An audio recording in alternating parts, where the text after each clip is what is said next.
Welcome to the Church Communications Podcast, a podcast that celebrates church communicators that are around the world. Our podcast offers practical advice for your church communication strategy needs. And this podcast is brought to you by Katie Allred and Josh Taylor of churchcommunications.com.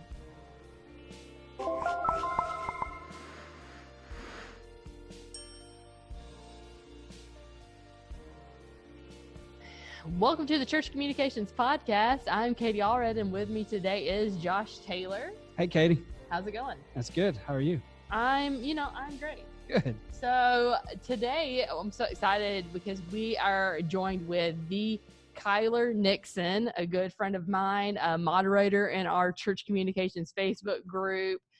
He's also a story brand guide. And Kyler, why don't you just tell the fine people about yourself? Yeah, you pretty much covered it. I live in Madison, Wisconsin, so that's totally me. That's 100% me. Yeah, so I'm just out here, living my best life as always, Katie. You know me. I do know you pretty well. So I brought you on the podcast today because we're talking about millennials and giving.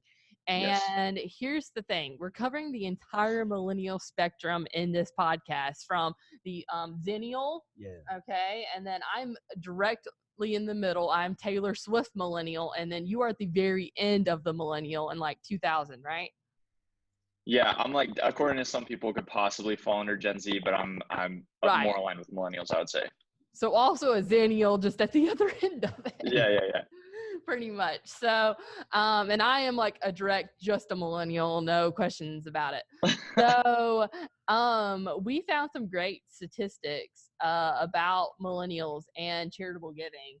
And the first one is that 25% of the population is a millennial. We're willing to say that might actually be a little bit more. Yeah, because that was back today. in 2017, so it might be a little bit more now. Right. And then 40% of millennial donors are enrolled in a monthly giving program. That kind of shocked me. I was surprised about that. Yeah. So like we are like and I would say too about millennials, I feel like we are super generous. Mm-hmm. I think we're very cause driven. Yep. We have to know why we're giving and who we're giving to. And then there has to be a super level of authenticity and transparency behind it. It. Yeah. So as a Zennial, which are they've just reclassified us. I think it's like 78 or 79 to 85 or something like that. So I'm right in the middle of that. We're millennials, but we remember life before the internet, mm-hmm. but really grew up with the internet. So, like You've Got Mail was like a big deal when we were a kid, and not everybody had internet in their house. Now pretty much everybody does. Smartphones obviously didn't exist or anything like that. And so we use technology a little bit differently. We probably have a little bit different giving habits than younger millennials. Whereas, you falling in the middle of that. And then Kyler, I almost said it's not Tyler, and then I almost called you Tyler. But Kyler, it's my entire life, so don't even worry. I mean, you grew up. I mean, how old were you when you got your first smartphone?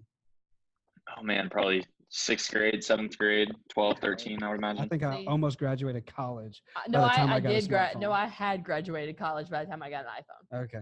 It was 2013. Yeah. I mean, I remember when the iPod or the iPhone came out, and I remember saying this to my friend: why in the world would anybody want their iPod and their phone to be the same device? Who's going to buy it?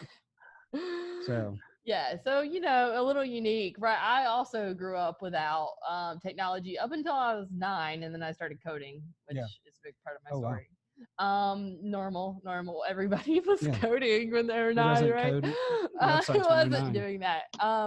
So we're a unique generation, right? We had Neopets, but we also had the outdoors because we weren't totally chained to our devices quite yet, like the next generation, I think, really is. Mm-hmm.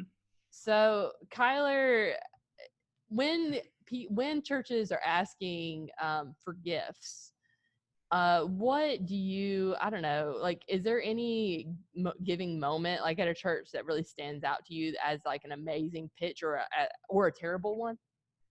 Yeah, well, it's cool that you guys asked me, to be honest, because I grew up in church, and giving and like tithing has always been a really big part of my family and kind of like our story. Like when we were younger, we would get, go to kids church and we'd get $2 in dimes. And so we could give, 20 cents to the offering or whatever. So like growing up, like tithing and giving was always like, just here's what we do. Like, this is just a part of our story. So to answer your question, I think me growing up and making it like over the last, 5-6 years, turning it from what my parents have told me about faith and Christianity and church into, okay, now this is something I have to do for myself. And I'm not just tithing allowance money, I'm tithing like money that I've now like actually earned, So like moving into that, it's been kind of interesting to go through. I was kind of on two spectrums. I worked at a church that was very, very, I want to be sensitive to this. They were very heavy on giving. Like it was a little more heavy handed. Every week there was a 5-minute giving session. They did special offerings quite often. To the last church that I was at before we moved out of Phoenix, didn't even have an offering time. They just put their boxes at the back of the sanctuary, mentioned it during the announcements, and that was pretty much it. So in terms of like a big giving moment, I guess, if that's what you're asking, I think there's kind of the twofold. There's the subtle, just continual vision of the church, just being able to say, hey, here's where we're going and we need your money to support that. I think that's something that we tend to get behind, my wife and I, just to be able to understand where our money is actually going, which you mentioned earlier, in transparency. But then the other part of that is we're more apt to support the big ticket items if we totally understand like what this is. Like instead of just saying we have a $2 million build out campaign and we're so excited about this beautiful building, it's like, well, we don't really care about that stupid building. Like tell me what that means. Like, okay, we're gonna be able to have more community, or yeah, exactly. And so I think we're able to get behind those types of causes a little bit more as like the younger millennial crowd. Like we give and we tithe, like, and that's just an easy thing for us now at this point. But in terms of the like big giving things, it takes a little bit more to get us there than just like an impulse give, if you will. And giving, how do you give? Like, do you do it in terms of like do you do it via check, or do you yeah. Katie wants to know my exact tithe amount every month, what day I give. I would like to know how much you're giving, and then you're checking out. That's where this is going. This is actually where this is going. Well, so this is also kind of interesting. We started off, and I loved my church that I grew up in adopted like digital giving, like when I was a freshman in college, and I was working there and was helping the church. So we'd never had any type of like digital giving. So when it first happened, I was like, this is awesome. Like I was text to give, I'm like, give $20 or whatever. And it was just so easy to do that. Now we still, I would say, primarily give via text to give, but we also like maybe every couple months like bringing in a physical check, because I just like the act of giving, like the physical like parting with your money, and it just makes it a little more of a sacrifice than just texting in, to whatever the number is. So. Want a giving solution that inspires generosity without blowing through your budget? Kindred's offering a totally free $0 per month online giving account for our church communications listeners. That's right, you get online giving for free. Look, this is a special offer, so act fast. Go to kindred.com/churchcommunications to join. That's kindrid.com/churchcommunications, and you can join there. Okay, so Kindred believes generosity is one of the most powerful witnesses to the gospel. It transforms communities. We believe that too. That's why they created this deal. They make it affordable for you to equip 100% of your church to participate in your vision. Remember, this offer won't last long, so go to kindred.com/churchcommunications and save thousands with an exclusive deal. Yeah, we can't wait.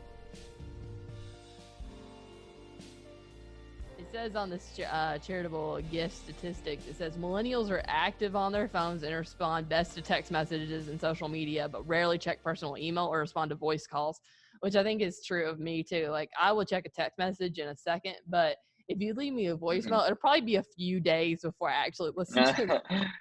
Email I'm pretty good at, but no, I'm like, Yeah, I still have one from this morning that I have not listened to yet. Yeah, I probably, if you left me a voicemail, I mean, God bless you, I'm not getting back to you anytime. Yeah, I'm right in line with that too. Yeah. So with engagement with your church and talking about texting and voicemail and calling, what are some of the best ways that you found? You work with a lot of churches. You do a lot of website development and strategy for their marketing, communication, and things. What are some of the most successful ways that you've been able to see churches reach out and engage millennials? Yeah, Katie, you mentioned this a minute ago, just about supporting a cause. I mentioned that when I was talking. I think more so than ever, I think with our parents' generation, it was like the church needs $10,000. Can you give? And then it was just, you just gave because that's what you did, right? Like you're part of the church and you give. $1,000. Yeah, exactly. So I think now, in terms of engaging millennials, and Josh, I know you've talked about this topic in other avenues and stuff like that. I think it starts with the problem. Like, what's the problem that we're solving with this money? Like, I'm willing to get behind it. And I know biblically I want to support my local body, but I also want to know why. Like, I'm not just going to give just to give, or if it's something that is like, I'm just using this as a made up example, but say a church is wanting to build a cafe and needs $100,000, and there's no, I don't understand the need for that. Like, it's just, we're just trying to play church. I'm not going to get behind that. Like, it's hard for me to understand that. And then it's also hard for me to give. So I think in terms of engagement, just being able to say, hey, clearly here's where your money is going. That's a big one. Literally in terms of the fund it's going into, how it's going to be used from a practical standpoint, but then also allowing me to understand why it's being used. Like, here's why we're doing this now, because we want to engage our community better, because we want to provide a space for people to connect with others, or whatever that is. I would say, me personally, that's where I love hearing from churches. Like, I want to know, what is that problem, and then how are you going to solve it, and why does my money make a difference in that, path? Yeah. So for most of us millennials, we've been around social media long enough. I mean, Facebook was coming out when I was maybe midway through college, and you have pretty much grown up with social media most of your life. I mean, your parents probably posted pictures of you when you were younger on social media or something, which I thank God social media wasn't around when I was in Yeah, me too. I'm in MySpace. We had like MySpace, 16, but it was so different. No, the worst is when they come back. Like, I'm getting like little kid pictures of me posted now as a young adult. They're like, because I just missed it. Like, they missed me when I was too young. So that's like the worst. That's funny. So, but with that, we grew up when and there were scandals before millennial generations. There were scandals all the time, but you just didn't hear about it as much. And so there was more trust. And I think that's why in our parents' generations, the church could say, hey, we need $10,000 for this. And there wasn't a lot of questions asked because there was more trust. Now for us, it's like every time we turn around, we hear about a new scandal. And I don't think it's because there's more scandals. I just think that the world has gotten smaller through technology. And so we hear about everything. So there may be some churches and church communicators and church staff that have been a part of a church that have had a scandal in the past. And so trust is broken, especially with the younger generations. And I know I'm putting you on the spot here, but what do you think are some great ways that those churches could build back that trust so that the millennials and the younger generations in their church really start to invest and engage with the church again? Yeah, I don't have a ton of experience in terms of like being in a church where that has actively happened. My home church experienced something similar to that, but it happened. It came out several years after the fact, and so there wasn't trust broken with the leadership. It was more the previous pastor that was there, and that kind of just blew over naturally because he was gone, and so whatever. But I think in terms of restoring that trust, it all comes back to just that clear communication, like owning up to it. Saying, here's exactly what happened, and we're going to explain what happened within reason, obviously, depending on what the situation is. There's privacy issues and all that type of stuff. And then saying, here's exactly what we're going to do to rectify the situation. And I think just clearly, like, explaining that in the age of information, like I grew up where I could just pull out my phone and just Google a question, or, in high school, like we had laptops in class to be able to literally like search stuff or whatever. So in the age of information, just being able to have that information presented to me, so I don't have to go and dig around for it. I don't have to, you kind of eliminate all the, I don't want to say like church gossip, but like kind of the rumors that start to like spread by just saying, here's exactly what happened, and here's what we're going to do to rectify that situation. And there's more mediums now than there ever has been before. So being able to not just put it out on a Sunday morning, but also being able to say, hey, we're going to email you this exact statement from our pastor, or here's exactly what's happening, and we're going to keep in touch with you this way, or social media or blogs on your website, or whatever that looks like just being able to have that constant, information being presented. And then I think the other part of that is accessibility, like being available to answer questions, whatever format that looks like, and being able to let me voice my concerns, I think is important. Yeah, for sure. Yeah, I think that's good. I think, I mean, it's a great PR strategy too, that, we live in a world where, people don't want to give all the facts, and honestly, we live in a world where we're not sure which ones are the facts. Mm-hmm. Yeah. But I think the more open that we can be, the more honest that we can be, the more we can own the problem. Honestly, I think, especially these younger generations, they're more quickly to forgive. Right. Because we realize we have a lot of empathy. I think millennials have a lot of compassion, a lot of empathy. We realize people aren't perfect. Just don't lie to us. Right. And don't treat us like, be honest. Don't treat us like we're unintelligent and we don't really know what's going on. So we grew up in a world where the BS meter was constantly off the charts. Like we can just tell, like, we're at a point now where it's just so easy to see past all that stuff. Yeah. If someone stole $100,000, just tell us that someone stole $100,000, or that $100,000 was mismanaged, and we will fix it. And we're going to change our control. That we'll take to fix it, so that we can rectify it, but it won't happen again.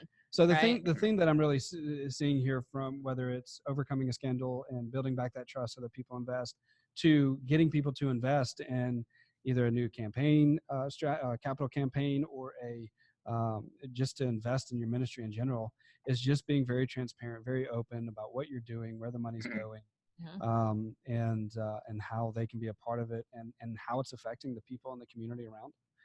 I think willing to change when things don't work, or if you're doing a ministry and it's just not being effective, being willing to change that.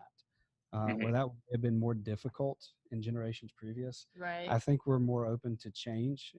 Even still as a Xenial, change can still be difficult, but when we see that something's not working and there's something else that might work better, we're willing to try it out. For sure. 100%. Well, cool. Well, Kyler, thanks so much. Tell us, how can we connect with you? Because you do a lot of great work for churches. So how can people connect with you? Yeah, for sure. So do you mind if I plug our podcast? Is that weird? No, go for it. Y'all have a great podcast. Okay. Yeah. So we have me and my buddy Jonathan Carone have a podcast called Solving Problems. If you go to solvingproblemspodcast.com, we have a ton of podcasts about how to use the story brand framework to grow your church. So we're talking a little bit about some of those principles today. And I know, Josh, obviously you being a guide, and Katie, you're getting ready to be a guide. We're both big fans of, all three of us, big fans of story brand. But on a personal level, you can connect with me at kylercreative.com, and I would love to work with your church through some of these things that we're talking about. Very cool. Well, thanks so much. Yeah, thanks for joining us. You can find us at churchcommunications.com. You can find the Facebook group or page. You can also find our podcast anywhere you find podcasts. You can watch this via Facebook Live as well. So if you've been just listening via audio, there's also a video, so you can check it out on our Facebook page. Thank you for joining us today. Our friends at Kindred are being crazy generous. If you tweet @_Kindred, again, that is @KINDRID_Kindred, and tell them why you need a church app, they'll make sure you get one of those too, for free. Okay? Did you hear that? Online giving and a church app for free. Just tweet @_Kindred and tell them why you need a church app. Hey, thanks for listening to the Church Communications Podcast with Katie Allred and myself, Josh Taylor. If you like our show and want to know more about us, check out our website, churchcommunications.com. You can also join us on our Facebook group. Just search for Church Communications on Facebook, and we would love for you to leave a 5-star review on iTunes.